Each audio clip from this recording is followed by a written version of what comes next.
Bismillahirrahmanirrahim. Allahumma salli wa sallim wa barik wa akrim wa an'im ala sayyidina wa habibina wa nabina Muhammad wa ala alihi wa sahbihi wa sallim taslima.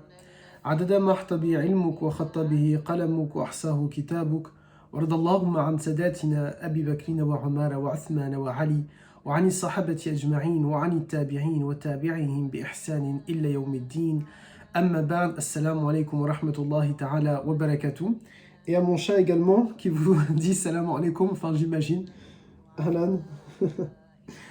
En espérant que vous allez toutes bien et tous bien. Bienvenue dans un nouvel épisode, dans le 15e maintenant épisode de notre série. Le 15e épisode où nous sommes en train de traiter de la vie de notre bien-aimé prophète, alayhi salatu salam, Muhammad, sallallahu alayhi wa ala alihi wa sahbihi wa sallim. 15 épisodes où nous sommes en train d'avancer au fur et à mesure, d'apprendre à le connaître, d'apprendre à le comprendre, d'apprendre à savoir quelle a été sa mission, comment son peuple, comment Quraysh, sa communauté, sa tribu l'ont-ils accueilli, comment ont-ils perçu ce message musulman, quel a été le message du prophète alayhi salatu salam, et comment lui a-t-il fait face à ces personnes-là. Qu'est-ce que le prophète est venu apporter? Qu'est-ce que le prophète est venu changer? Qu'est-ce que le prophète lance comme appel? Et comment lui va-t-il vivre ces moments-là? C'est ce qu'on essaye de découvrir ensemble dans ces différents épisodes, dans ces 15 épisodes maintenant, au fur et à mesure. Nous nous étions laissés avec quelques dires, avec quelques mots. Comment Quraysh avait agi contre le prophète alayhi salatu salam. Et nous avions cité dans les épisodes précédents, et je tiens à vous remercier, vous êtes nombreuses et nombreux à voir les épisodes, beaucoup plus nombreux à les voir ici sur Facebook en replay, mais alhamdulillah, que ce soit sur Facebook ou bien sur la page YouTube Oustad Marwan, vous êtes nombreuses et nombreux à les voir, à les revoir ou à les visionner, et je suis vraiment touché vraiment personnellement très touché. Il y a une des personnes peut-être maintenant qui nous écoute en replay qui m'a dit, qui a commencé à les suivre sur la chaîne YouTube et qui avance au fur et à mesure de cette manière-là, et donc ça me fait vraiment sincèrement plaisir. C'est un grand bienfait, une grande baraka, une grande ni'ma qu'Allah Azza wa Jal nous a permis de réaliser et de faire avec le sabab, avec la cause qui s'appelle la page Facebook Muhammad. Et un homme, je ne sais pas s'il voudrait que je dise le nom, du coup je vais juste utiliser le nom public qui apparaît parfois, l'administrateur Adam Imran, qui est derrière et qui m'a permis d'intervenir. Pas que, il y a également une sœur qui est derrière, la sœur Karima. Donc vraiment un grand merci à elle, un grand merci à lui, un grand merci à leurs équipes qui me permettent d'intervenir et d'avancer au fur et à mesure de cette manière-là, parce que j'apprends et j'espère que vous apprenez également. Nous nous étions laissés en disant que Quraysh a usé de différents moyens, de plusieurs moyens pour contrer le prophète, pour empêcher le prophète, alayhi salatu salam, de faire sa da'wa et de lancer sa da'wa. Et nous avions dit, dans ces moments-là, alors je suis plus sûr, est-ce que nous l'avions cité, mais ça fera un rappel, que parmi ces mesures-là, il y a eu le fait que Quraysh a interdit, tout simplement, tout bonnement, la récitation du Coran. Et c'était donc interdit d'écouter le Coran ou de réciter le Coran. Mais il y a eu 3 personnes. Il me semble que on l'avait cité, mais ça fera un rappel. 3 personnes, 3 cadres de Quraysh qui étaient hostiles publiquement au prophète, alayhi salatu salam, qui vont s'amuser le matin. En réalité, ils ne s'amusent pas. Ils veulent absolument écouter le Coran, mais ils ne peuvent plus l'écouter dans un lieu public, puisque tout simplement, ils ont interdit la récitation du Coran. Que vont-ils faire? Eh bien, ils se rendent le matin, bien avant la prière de Fajr. Ils savent que le prophète, alayhi salatu salam, récite Tahajjud chez lui. Il fait la prière de Tahajjud qui est juste avant la première prière obligatoire du matin. Il récite chez lui, et donc ça leur permet d'entendre la voix du prophète réciter le Coran. Ça les a touchés, ça les travaillait. Qui sont-ils? Eh bien, c'est Abu Jahl, c'est Al-Arnas et c'est Abu Sufyan. Et nous avions dit que Abu Sufyan et Al-Arnas vont embrasser l'islam, ils vont finir par se convertir à l'islam. Et puis, parmi toutes ces personnes-là, tous ces cadres de Quraysh, certains qui ont interdit le Coran, et c'est l'objet de notre cours, certains qui ont interdit le Coran, eux n'ont jamais entendu le Coran. Ils ne l'ont jamais entendu être récité. Ils n'ont jamais vu le prophète réciter des paroles avec un tajwid, avec cette récitation. Et vous connaissez cette parole de Dieu qui nous dit Azza wa Jal, Afala bi dhikrillahi tatma'innal qulub. N'est-ce pas par le rappel de Dieu, n'est-ce pas par ce dhikr, par le Coran, que le cœur va s'apaiser? Et bien sûr que par l'écoute du Coran, le cœur va pouvoir s'apaiser. Lorsque Quraysh se rassemble à Dar al-Nadwa, ce parlement qurayshite que nous avions évoqué, et qu'ils interdisent la récitation du Coran, qu'ils ont tenté une première mesure, une deuxième mesure, une troisième mesure, rien n'y fait, le prophète continue, Mohammed, fils de Abdallah, continue son prêche. Mohammed continue de lancer un appel à la ilaha illallah. Eh bien, ils vont tenter le tout pour le tout, ils vont faire le dernier appel, le dernier rendez-vous. C'est le titre de notre épisode justement, le dernier rendez-vous. Ils vont faire un dernier rendez-vous avec le prophète, alayhi salatu salam. Qui vont-ils envoyer? Ils vont envoyer Utba ibn Rabi', l'un des cadres de Quraysh, un grand débatteur, un polémiqueur. Ça peut peut-être faire rappeler ou nous souvenir de quelqu'un. Cette personne-là, Utba ibn Rabi', ce polémiqueur, ce grand orateur, très hostile aux prophètes, très hostile aux musulmans, il va dire, écoutez, moi je vais y aller. Moi je suis fort dans les débats, je peux le maîtriser facilement, je vais confronter Mohammed et je vais le plier en deux et je vais finalement plier cette affaire-là, boucler cette affaire-là et ça sera fini. On n'entendra plus parler de Mohammed pour nous du coup, alayhi salatu salam, mais lui n'a pas cité ces termes-là, alayhi salatu salam. Que va-t-il faire? Donc Utba ibn Rabi', il va et il voit que le prophète est devant la Kaaba. Il se rend à lui et il va lui dire, écoute Mohammed, maintenant c'est un peu trop. Depuis tout ce temps, il y a des hostilités. Nous sommes au bord d'un conflit. Nous sommes au bord d'une guerre civile. Il est temps qu'on arrête. Alors je vais te dire quelque chose. Si tu as un minimum de respect pour tes ancêtres, si tu as un minimum de respect pour ton père, si tu penses que tes parents, ton père, ton grand-père étaient des personnes mauvaises et qu'ils étaient dans une erreur en adoptant nos mœurs, nos coutumes, nos valeurs, nos traditions, nos croyances, eh bien si tu crois qu'ils étaient mauvais pour tout changer, c'est grave. Et tu n'es pas... Pour Utba ibn Rabi', ce qu'il dit au prophète, c'est tu ne vaux pas ton père, tu ne vaux pas ton grand-père. Ton grand-père qui était Abd al-Muttalib, ce grand homme qui était respecté, et te voilà venu et tu veux effacer le message de tes ancêtres et nous dire que tu es un prophète. Alors Muhammad et Utba ibn Rabi' parlent. Ils parlent et le prophète, alayhi salatu salam, pardonnez-moi cette expression, il écoute avec un silence de cathédrale. On pourrait dire un silence des mosquées, ça serait peut-être même mieux pour faire un clin d'œil à ce groupe de chanteurs incroyables. Dans un silence de mosquée, il écoute Utba ibn Rabi' sans parler, sans l'interrompre, sans débattre avec lui. Et Utba ibn Rabi' se sent confiant, ils se sont poussés des ailes. Il pense, à tort, mais il pense que tout simplement le prophète n'a pas les mots pour le contrer et pour lui répondre. Et donc Utba ibn Rabi' continue dans ses paroles. Et il va lui dire, qu'est-ce que tu veux? Qu'est-ce que tu cherches? Je sais que tu cherches quelque chose. C'est pas possible, ce que tu racontes là n'est qu'un mensonge. Tu n'es pas un prophète. Mais si tu veux la richesse, nous allons te rendre riche. Nous allons te donner tout l'argent qu'il y a, la moitié de l'argent qu'il y a, ou plus ou moins. Tu veux les femmes, nous allons te donner toutes les femmes que tu désires. Choisis-en une et elle sera à toi. Tu veux le pouvoir, nous allons faire de toi un roi. Alors même qu'à Mecca, il n'y a pas de roi. Alors même qu'à Mecca, il n'y a pas de monarchie, il n'y a pas de dynastie. Nous allons faire de toi un roi. Et Muhammad, lequel de ces trois choses tu veux? Même le prophète, alayhi salatu salam, ne répond pas. Il écoute Utba ibn Rabi' attentivement. Et puis Utba ibn Rabi' qui continue et qui, avec encore plus de véhémence, encore plus de haine contre le prophète, alayhi salatu salam, il va lui dire cette parole qui pourrait, pour nous, en tout cas c'est comme ça que je la vois, blessante vis-à-vis du prophète. Mais alhamdulillah, le prophète lui ne la voit pas de cette manière-là parce qu'il sait qui il est et il a surtout l'aide et le soutien de Allah Azza wa Jal. Il a une énergie beaucoup plus grande que moi, une fois beaucoup plus grande que nous.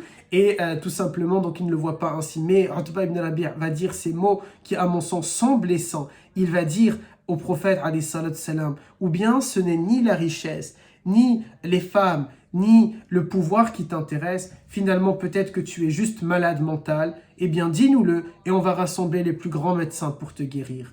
Il y a des mots qui sont abjects, des paroles qui sont insensées. uniquement, mais la réalité, dans son discours de haine, dans son air où il pense, où il montre plutôt qu'il est très confiant, qu'il sait ce qu'il veut, il est contre le prophète. En réalité, ça cache quelque chose, ça masque quelque chose, ça masque sa peur. Ça masque tout simplement sa peur parce qu'il voit la société quraïchite embrasser l'islam de plus en plus. Ils sentent qu'ils ne sont plus en train de contrôler les faits et les événements. Ils sentent que tout simplement, pardon avec mon chat, ils sentent tout simplement que Quraysh peut-être va basculer, en tout cas eux le voient ainsi, va basculer dans l'islam. Et donc ils veulent empêcher ces faits-là, ils veulent empêcher ces événements-là. Et ils ont tenté le tout pour le tout, ce dernier rendez-vous, le dernier rendez-vous avec Utba ibn Rabi', leur plus grand débatteur, pour essayer de contrer le prophète alayhi salatu salam. Enfin, le prophète sallallahu alayhi wa sallam, lorsqu'il attend et il voit que Utba ne parle pas pendant quelques minutes, le prophète posément, calmement, va lui poser cette question. As-tu fini, ya Abal Walid? Est-ce que tu as fini, ô père de Walid? Est-ce que tu as fini? Et Utba ibn Rabi', ce Abal Walid va lui dire, oui, j'ai fini. Et là, le prophète va lui dire, je vais maintenant te répondre. Et là, le prophète, sallallahu alayhi wa sallam, vient de recevoir en réalité, pendant que Utba parle avec lui, le prophète est en train de recevoir la révélation. Cette révélation, si ça vous va, c'est le fil conducteur, comme je vous ai dit, de notre épisode d'aujourd'hui. Eh bien, je voudrais vous le faire écouter un tout petit peu. Le prophète, alayhi salatu salam, va lui réciter cette sourate. On va voir, est-ce que l'un d'entre vous va pouvoir la reconnaître? N'hésitez pas à le mettre dans le chat.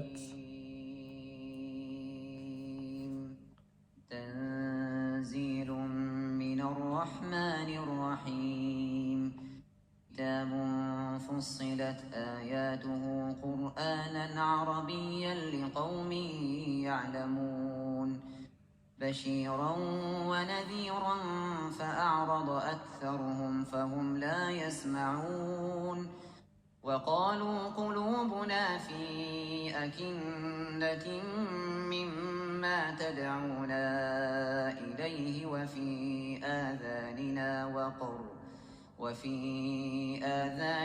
وقر ومن بيننا وبينك حجاب فاعمل. Le prophète alayhi salatu salam va donc réciter, et on le laissera en fond de cet épisode-là, le prophète alayhi salatu salam va réciter avec ce tajwid, parce que la beauté de ces muqri, la beauté de ces récitateurs, en l'occurrence ici Ash-Shatiri, mais c'est pareil pour Al-Afasi, Al-Ghamidi et tous ces récitateurs qui ont une ijaza, cette autorisation. L'incroyable chose ici, c'est qu'ils récitent exactement comme le prophète alayhi salatu salam a récité. Car quand le prophète alayhi salatu salam a enseigné à ses élèves, à ses compagnons, il a nommé quelques personnes, 7 grands récitateurs du Coran, en disant d'aller apprendre chez eux le Coran, parce qu'ils récitent de la même manière que lui. Et ces hommes-là ont enseigné à des élèves et ont validé leur lecture, et ainsi de suite. Qui fait que maintenant, celui qui a cette ijaza, qui a ce papier, cette autorisation, eh bien on peut attester qu'il récite exactement comme le prophète alayhi salatu salam a récité. Aïwa, cher frère Adam Imran, Surat Al-Fussilat. Le prophète va donc réciter Surat Al-Fussilat de cette manière-là, avec ce tajwid-là, à Utba ibn Rabi' qui se tient en face de lui. Que dit cette sourate-là? Et c'est le fil conducteur, c'est notre fil rouge de notre épisode. Le prophète lui dit, en arabe, mais nous allons le faire en français, Hamim, voici une révélation du tout clément, tout compatissant.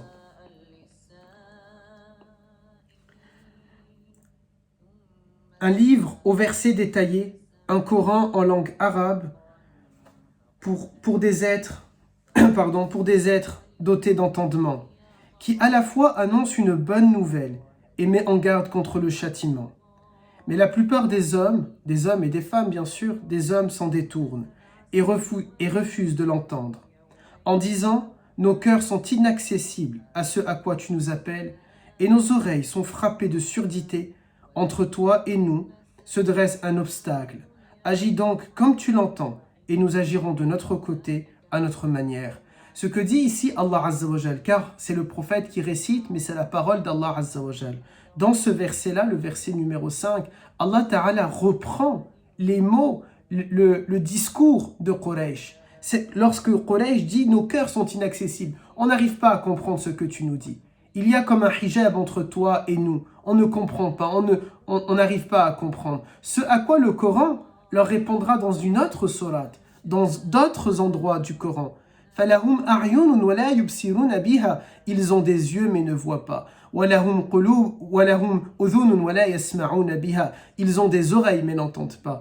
وَلَهُمْ قُلُوبٌ وَلَا يَفْقَهُونَ بِهَا. Ils ont des cœurs mais ne raisonnent pas, mais ne réfléchissent pas. Toujours dans Surat Al-Fussilat, Allah Azza wa Jal poursuit en disant « Dis-leur à eux, à Quraysh, je ne suis qu'un homme comme vous, à qui il a été révélé que votre Dieu est un Dieu unique. Servez-le avec droiture et implorez son pardon. Malheur à ceux qui lui donnent des égaux, qui ne s'acquittent pas de la zakat et qui s'obstinent à renier la vie future. » Ici, lorsque le prophète parle de vie future de Akhira, Utba ibn Rabi' ne comprend pas. Et il va dire, et je vous spoil, il va dire, après la récitation de ces versets, il dira à Quraysh, je n'ai pas tout compris de ce qu'il m'a dit. Il y a des termes qui m'ont échappé, comme s'ils n'existent pas. Et en effet, ce terme-là de la vie future, al-akhira, n'existait pas dans le langage de Quraysh, dans ce langage arabe, un Coran en arabe, mais avec des mots qu'ils ne comprennent pas, qu'ils ne saisissent pas. Le concept de vie future, d'une vie après la mort, leur échappe. Ils ne le saisissent pas et donc il est perturbé. Le prophète poursuit. Ceux au contraire qui ont la foi et qui font le bien recevront une récompense qui ne sera jamais interrompue.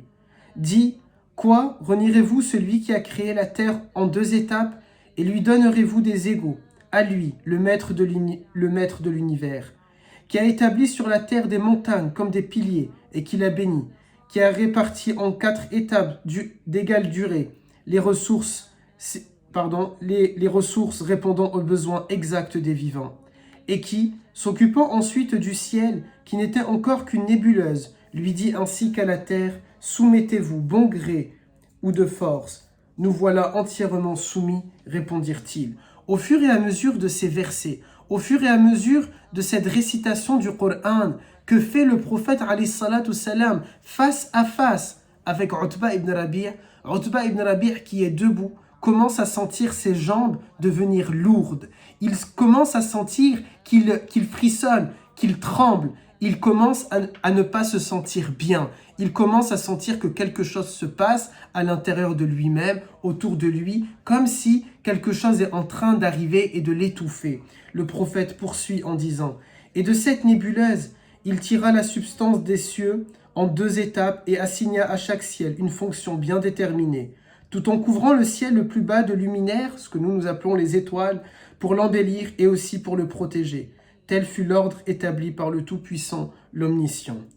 Si les négateurs s'obstinent dans leur refus, dis-leur, je vous mets en garde contre un cataclysme, pareil à celui dont furent frappés les Had et les Thamoud. » Et là, Utba ibn Rabi', à entendre le terme cataclysme, une épreuve, un châtiment semblable, pareil que celui de Had et de Thamoud, Utba ibn Rabi' est totalement perturbé. Il se jette sur le prophète alayhi salatu salam et met ses mains, les mains de Utba, il prend ses mains et il les met sur la bouche du prophète tout en le suppliant, s'il te plaît, tais-toi, s'il te plaît, ne parle pas de ça, s'il te plaît, n'implore pas, ne demande pas qu'on ait un châtiment. Utba ibn Rabi' ne croit pas officiellement en Allah Azza wa Jal, mais il a peur de ce que Allah Ta'ala peut lui faire. Et c'est là la réalité. C'est lorsque si on va réellement leur poser la question, nous dit le Coran, qui a créé les cieux et la terre? Qui est le maître de l'univers? Qui a fabriqué tout ceci? Qui a fait tout cela? Ils vont dire au fond de eux-mêmes, ils vont répondre Allah. Simplement, ils ne vont pas l'exprimer. Et c'est la réalité aujourd'hui.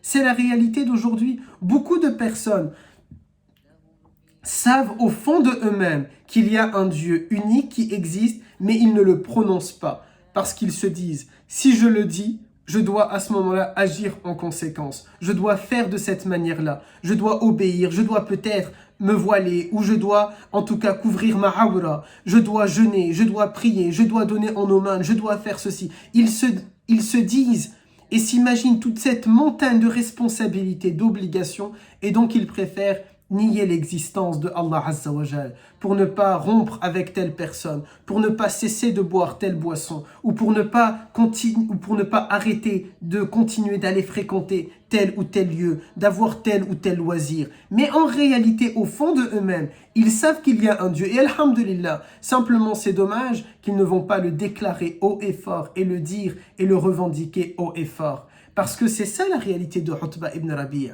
Si réellement ils ne croient pas dans un Dieu, si réellement ils ne croyaient pas en Allah Azza wa Jal, si réellement ils ne pensent pas que le prophète alayhi salatu salam est un prophète, ils n'auraient pas eu peur de sa récitation, ils n'auraient pas eu peur de cette invocation, ils n'auraient pas eu peur qu'il va continuer de réciter et de parler de ce châtiment. Le prophète alayhi salatu salam, que va-t-il faire? Il va prendre les mains de Utba, les enlever, un peu pousser Utba, mais de manière très légère, très digne, le remettre à sa place, là où il était au moment où il a donné la parole au prophète alayhi salatu salam. Et le prophète continue la récitation de surat Al-Fussilat, une sourate qui s'appelle également As-Sajda. Il dit que lorsque des prophètes s'étaient présentés à eux de toutes parts pour les exhorter à n'adorer qu'Allah, leur dire si notre Seigneur avait voulu nous exhorter, il aurait envoyé des anges. Ainsi, aussi récusons-nous totalement votre message. Les Aad de leur côté se montrèrent d'une arrogance extrême sur la terre. Quel peuple, disaient-ils, a une puissance supérieure à la nôtre? Oubliaient-ils que Dieu, qui les avait créés, était infiniment plus redoutable qu'eux? Et cependant, ils se sont obstinés à nier nos signes.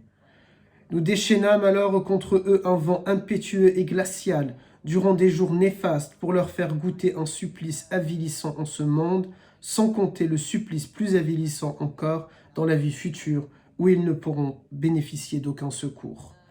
Quant aux Thamoud, nous leur avons bien indiqué la voie à suivre, mais ils lui préférèrent celle de l'égarement. Aussi furent-ils foudroyés par un fléau avilissant qui vint abattre leur arrogance et sanctionner leur agissement, tout en épargnant ceux d'entre eux qui étaient croyants et mus par la crainte du Seigneur. Le châtiment du peuple de Had et de Thamoud, c'est ça qui a fait trembler Utba ibn Rabi'.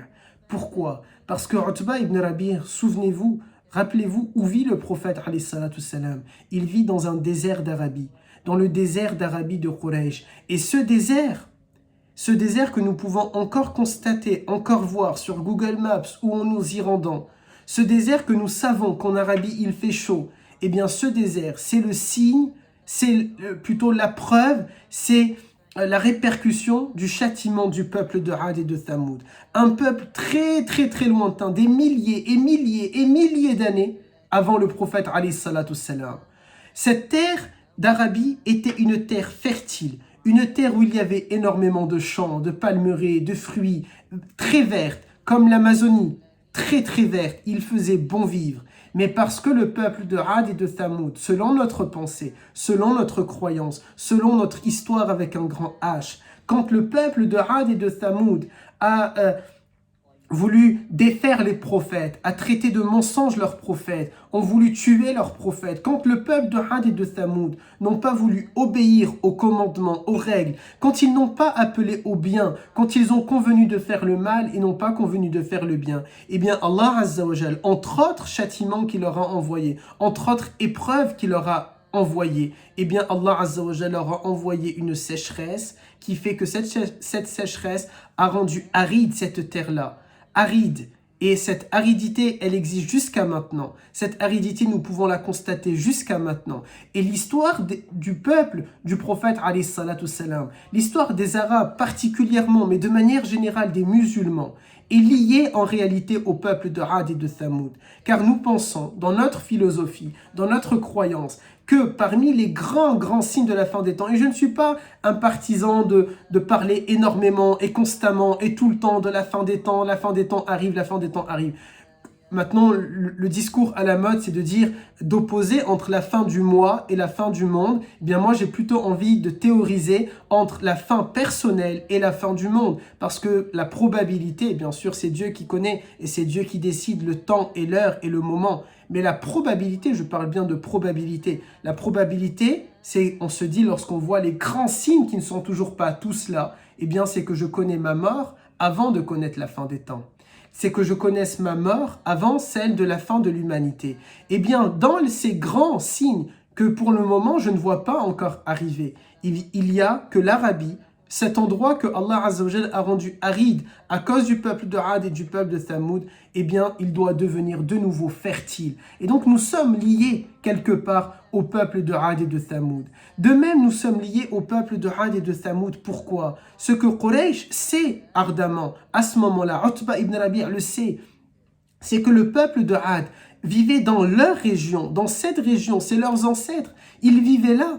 Et ce peuple-là de Ad, Allah Azza wa Jal leur a donné une grande puissance, une grande importance. Et cette grande puissance, cette grande importance, c'est ce qu'a toujours rêvé, c'est ce qu'a toujours voulu le peuple de Quraysh. Elle a toujours rêvé de grand, elle a toujours rêvé de compter dans l'histoire. Mais c'était qu'une petite communauté, un tout petit peuple, une toute petite nation. C'était un peu la Suisse au milieu de ces géants dans le monde. C'était un tout petit endroit dans le monde, devant Byzance, devant la Perse, devant les Romains ou devant encore l'Abyssinie.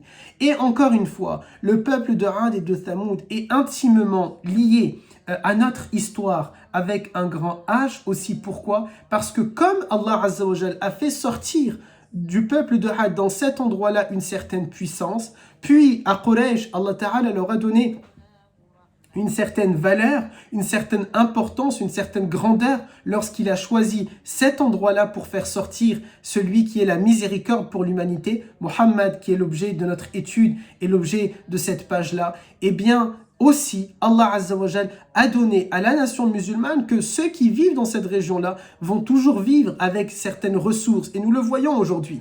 Ils ont des ressources, n'est-ce pas? On dit que les monarchies pétrolières, ils ont de quoi vivre, des ressources naturelles, des richesses, etc. Nous sommes intimement liés au peuple de Ad et de Thamoud. Ce que Utba ibn Rabi' a peur, lorsqu'il entend ces choses-là, c'est qu'il va lui arriver la même chose que le peuple de Ad a connu, tout simplement l'extinction, tout simplement la perte, tout simplement la faim. Et c'est ça en réalité que nous devons nous dire. Lorsque nous entendons Ad et Thamoud, nous devons penser Allah Azza wa Jal a fait que cette nation-là qui était capable de construire des maisons dans les montagnes, qui étaient des peuples grandioses, qui étaient de grands peuples, Allah Azza wa Jal les a déshonorés parce qu'ils n'ont pas choisi de suivre leur prophète. Nous devons nous dire aussi que cet endroit, Allah Azza wa Jal en a fait d'un endroit qui était vert à un endroit aride, faisant en sorte que nos cœurs ne deviennent pas aussi arides que ce Sahara, qu'ils ne deviennent pas aussi arides que ce morceau de terre, mais que l'histoire de Ad et de Thamoud, l'histoire de Quraysh, l'histoire du prophète, la sira en somme, et finalement, nous servent de leçon. Et on continue avec ces versets-là. Bien sûr, Utba ibn Rabi' qui entend ces versets, on a dit tout à l'heure, au simple nom de Ad et Thamoud, il s'était mis à trembler et ses jambes à flancher. Et bien là, il était beaucoup plus dans cet état-là au fur et à mesure de cette lecture. Le prophète poursuit en disant ces paroles de Allah Azza wa Jalla, nous sommes au verset 21, pour celles et ceux qui veulent suivre avec nous. Pourquoi témoignez-vous contre nous, diront-ils à leur peau. Et celle-ci de leur répondre, c'est Dieu qui nous fait parler, comme il fait parler toutes choses. N'est-ce pas lui qui vous a créé une première fois et vers qui vous faites maintenant retour? D'ailleurs, vous n'avez jamais cherché à vous cacher pour empêcher ainsi vos oreilles, vos yeux et vos peaux de témoigner contre vous, mais vous pensiez plutôt que Dieu n'était pas au courant de la plupart de vos actes. C'est ce que vous pensiez de votre Seigneur, et c'est cette pensée-là qui a causé votre Père et vous a conduit à être du nombre des damnés. C'est-à-dire ici, et on a bien dit, c'est notre fil conducteur de notre épisode, parce que cette sourate, ce que j'ai pas dit tout à l'heure, cette sourate, elle est Al-Fussilat. Souvenez-vous le titre de notre épisode, le dernier rendez-vous. C'est le dernier rendez-vous entre Quraysh et le prophète alayhi salatu salam. Et bien pour un dernier rendez-vous, il fallait forcément que le message soit détaillé, que le message soit clair, que le message soit sans ambiguïté, que les choses soient dites, que les choses soient exposées. Et c'est le sens et la définition de cette sourate, sourate Al-Fussilat. Elle veut dire les versets détaillés. Le prophète leur détaille qu'est-ce qui va vous arriver. Le prophète leur détaille qu'est-ce qui va maintenant se passer. Le prophète leur détaille et leur annonce, il va se passer des choses. Mais elles vont se passer à cause de votre surdité. Parce que, pas une surdité bien sûr dans le sens d'une maladie réelle et humaine, ici une surdité spirituelle. Vous ne voulez pas entendre le message de Dieu, vous ne voulez pas écouter, vous n'êtes pas ouvert à l'échange, vous n'êtes pas ouvert à la discussion. Eh bien, enough, it's enough, khalas. Maintenant c'est trop tard. Maintenant c'est trop tard. Maintenant c'est le moment de vous préparer à subir ce que vous allez avoir dans quelques temps, et on verra ces choses-là, ces événements-là dans les épisodes suivants.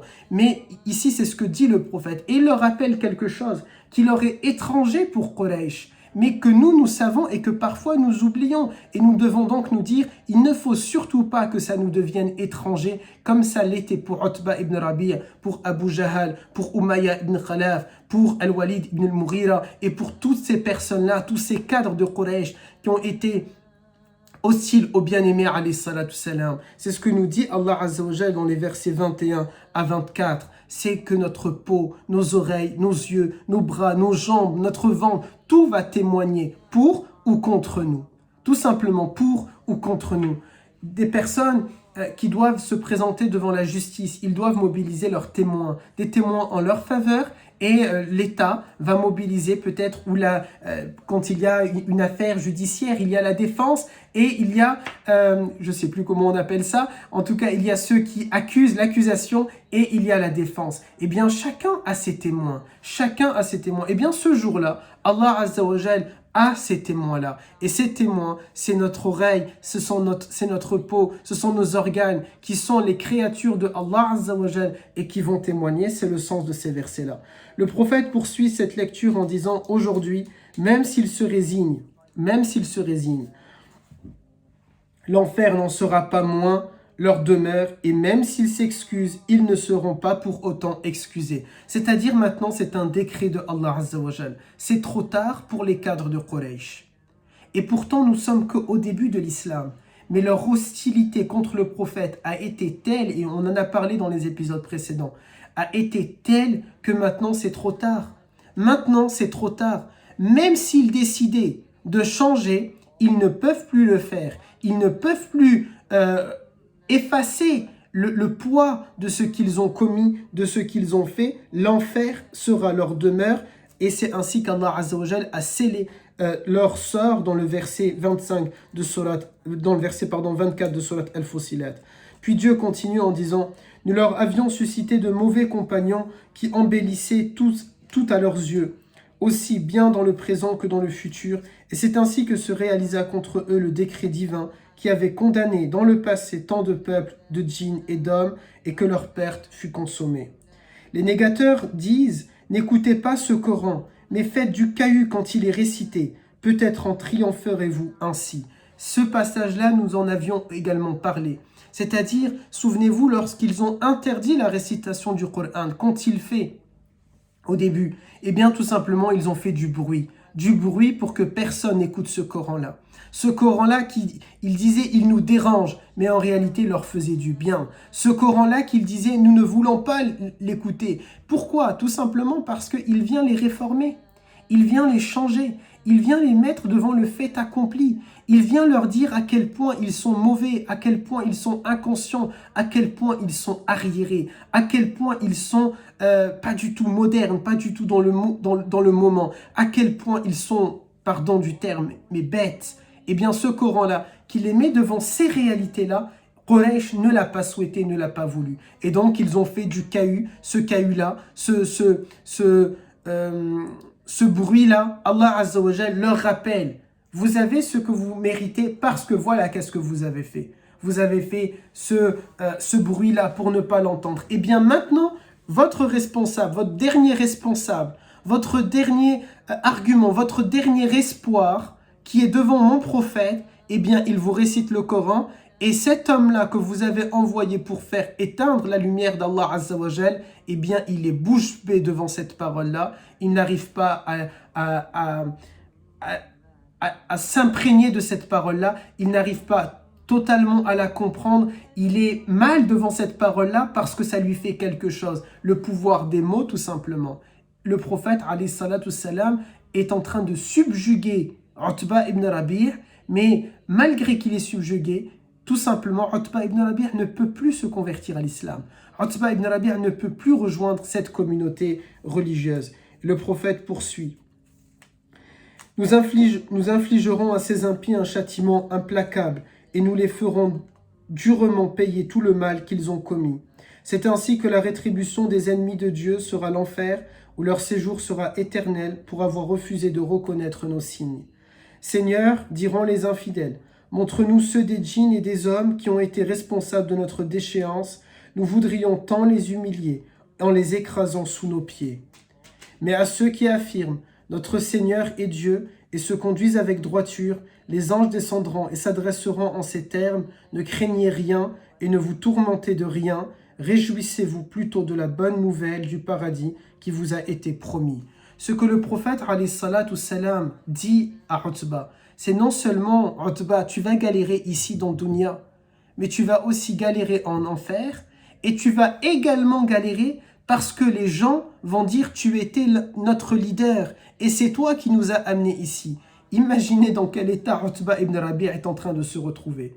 Je vais payer ici, je vais payer dans ce que le prophète appelle la vie future et en plus de ça, le peuple va se soulever. N'importe quel dictateur, n'importe quel leader politique qui veut rester au pouvoir à tout prix a toujours peur du soulèvement du peuple. Ça a toujours été ainsi. De tout temps, n'importe quel endroit sur terre, un mauvais leader, un mauvais dirigeant a toujours peur du soulèvement populaire, du soulèvement du peuple et du renversement du pouvoir. Et nous vivons dans un pays où en France, ils ont guillotiné un roi en 1789. Donc c'est dire à quel point la rébellion peut faire peur et peut être inquiétante et elle peut aller très loin. Regardez les dirigeants arabes dans certains endroits, lorsqu'ils ont vu la révolution, le printemps arabe. Certains ont eu peur et donc ils ont été obligés vite de mettre en place des réformes et des mesures. Utba ibn Rabi', le prophète, alayhi salatu salam, en lui récitant ces versets, il est en train de lui dire « Tu vas être mal dans la vie future et en plus dans cet endroit où tu vas galérer et où tu vas être mal, eh bien il y aura comme une rébellion. Les gens vont essayer de venir te chercher, ils vont te tenir responsable. Il n'y a que quelqu'un qui sait qu'il est responsable pour avoir peur qu'on le tient responsable. Quelqu'un qui sait qu'il n'est pas responsable de quelque chose, même s'il est appelé à comparaître, à se mettre devant la barre, d'être devant un juge, il va être serein parce qu'il sait qu'il n'a rien fait. Il sait qu'il n'est pas responsable. Mais Utba ibn Rabi' sait qu'il est responsable. Il sait qu'il a dépassé les règles, qu'il a dépassé les limites, qu'il a menti sur le prophète, alayhi salatu salam, qu'il a voulu éteindre cette parole. Et là, il est face à cette parole, il voit le pouvoir de cette parole-là, la puissance de ces mots-là, et donc forcément, il est encore plus inquiet. Le prophète, alayhi salatu salam, et on arrive au bout des versets de cette sourate que le prophète va lui réciter. Le prophète continue en disant: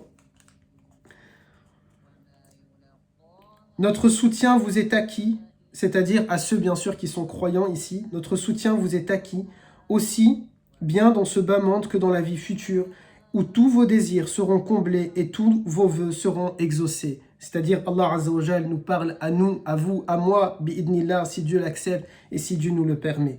Tel sera l'accueil généreux du tout clément, du tout compatissant.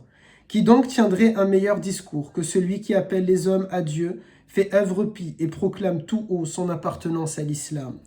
La bonne action et la mauvaise action ne sont pas pareilles. Rends le bien pour le mal et tu verras ton ennemi se muer en fervent allié. Mais une telle grandeur d'âme est seulement le privilège de ceux qui savent faire preuve de patience et de ceux qui sont touchés par une grâce peu commune. Le message d'Allah Azza wa Jal pour vous et pour moi, et sans vouloir être moralisateur, lorsqu'ils nous ont fait du mal, rendons-leur par le bien. Regardez ce décret de Dieu incroyable. La bonne action et la mauvaise action ne sont pas pareilles. Rends le bien pour le mal et tu verras ton ennemi se muer en fervent allié.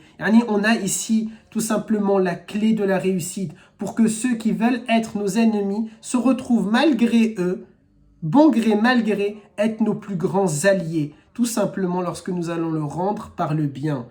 Et le prophète dit ensuite, « Et si le démon t'incite à agir autrement, cherche aussitôt refuge auprès de Dieu, car il entend tout et sait tout. » Parmi les signes de Dieu, il y a la nuit et le jour, le soleil et la lune.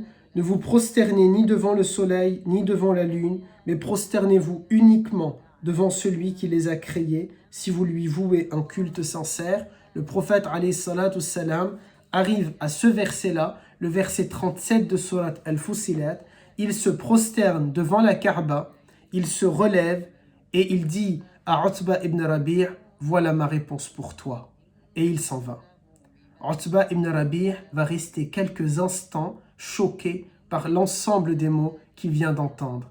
Il se rend au parlement de Quraysh, à Dar al-Nadwa, où tous les responsables l'attendent, tous les leaders anti-Muhammad l'attendent, tous les leaders anti-Islam l'attendent.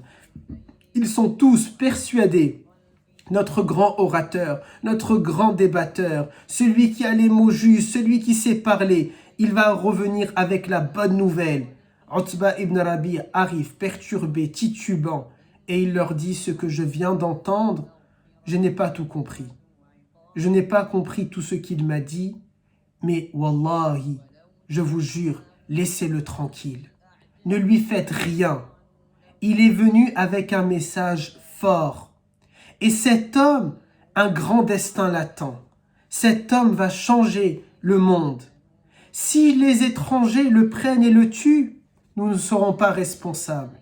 Mais s'il réussit sa réforme, s'il réussit son changement, s'il réussit son combat, sa fierté sera la nôtre, sa grandeur sera la nôtre. Et vous, peuple de Quraysh, vous serez remémorés. On se souviendra de vous à travers lui. Que vont dire les autres qui n'ont pas entendu les mots d'Allah Azza wa Jal récités par Muhammad alayhi salatu salam?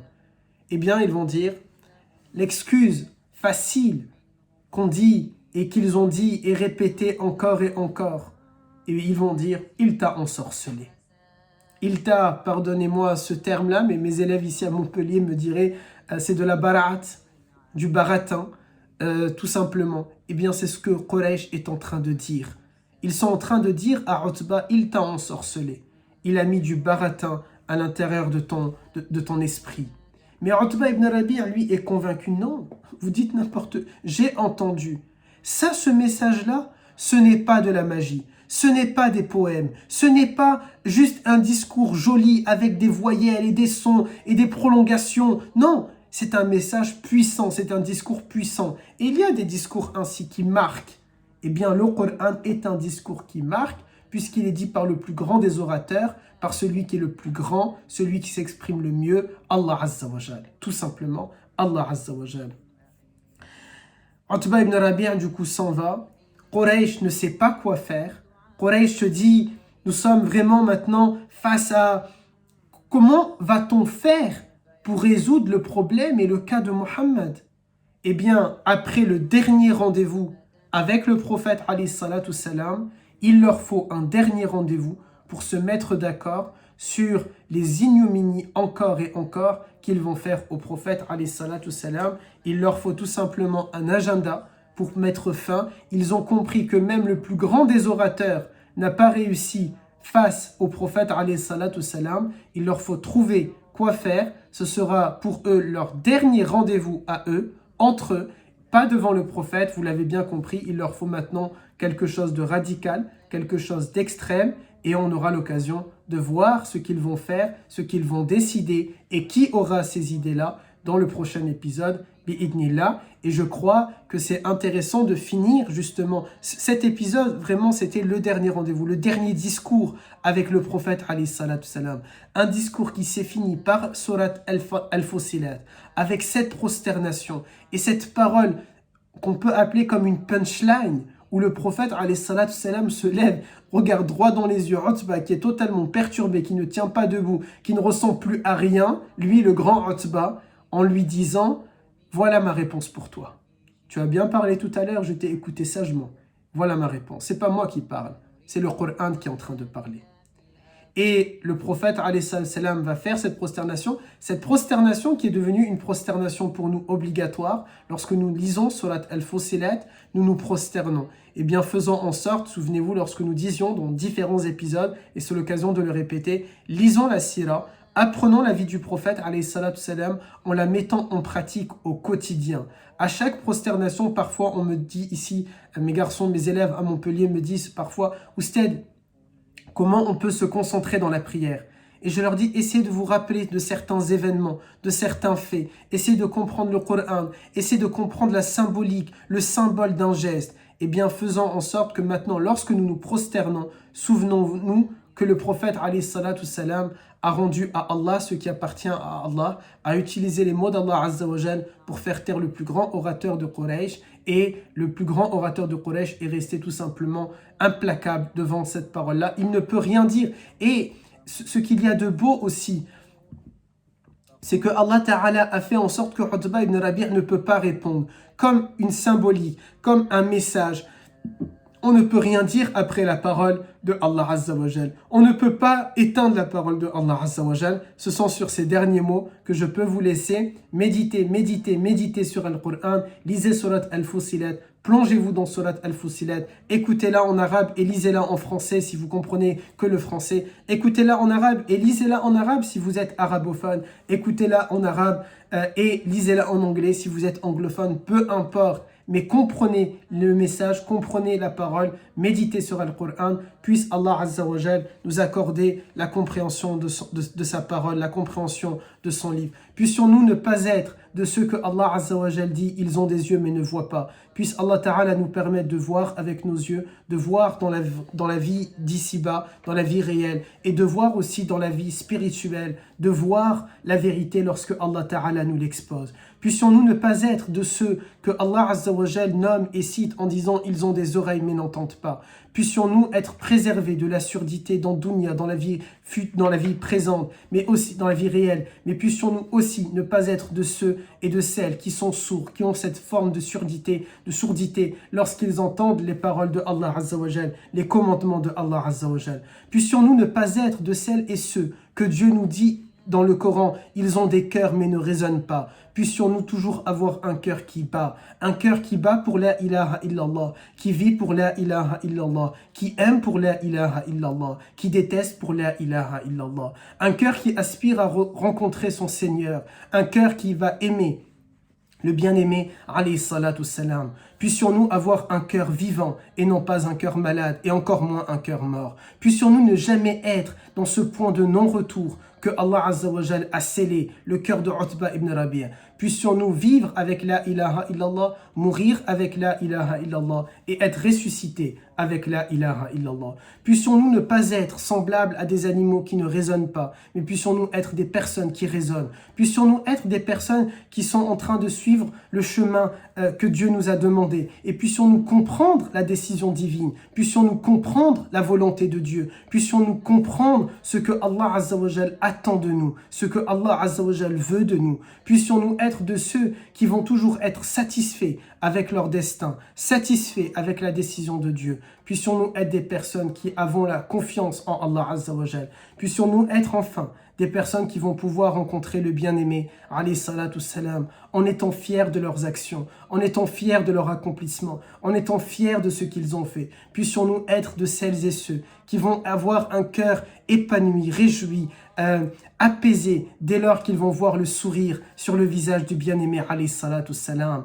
Puissions-nous être de celles et ceux qui vont croiser le regard de notre bien-aimé. Puissions-nous être de celles et ceux qui pourront le prendre dans leurs bras, le serrer fort et lui dire je t'aime, ya Rasulallah. Puissions-nous être de celles et ceux qui vont pouvoir lui embrasser la tête, la main et l'épaule. Puissions-nous être de celles et ceux qui pourront nous poser sur lui. Pourquoi pas être comme ce compagnon qui a réussi à lui embrasser le ventre, comme ce compagnon qui a pu poser sa tête sur sa cuisse. Puissions-nous être de celles et ceux qui pourront toujours être auprès de lui, toujours collés à lui, toujours en train de le suivre. Puissions-nous, Inch'Allah Ta'ala, tout simplement vivre cette vie-là dans notre monde, dans la vie future, de manière éternelle, sans ennui, sans peine, sans fatigue. Puissions-nous vivre heureux sur terre, dans dunya et dans al-akhirah. Allahumma amin, amin, amin, ya Rabbal Alamin. Barakallahu fikum. Assalamu alaikum wa rahmatullahi wa barakatuh.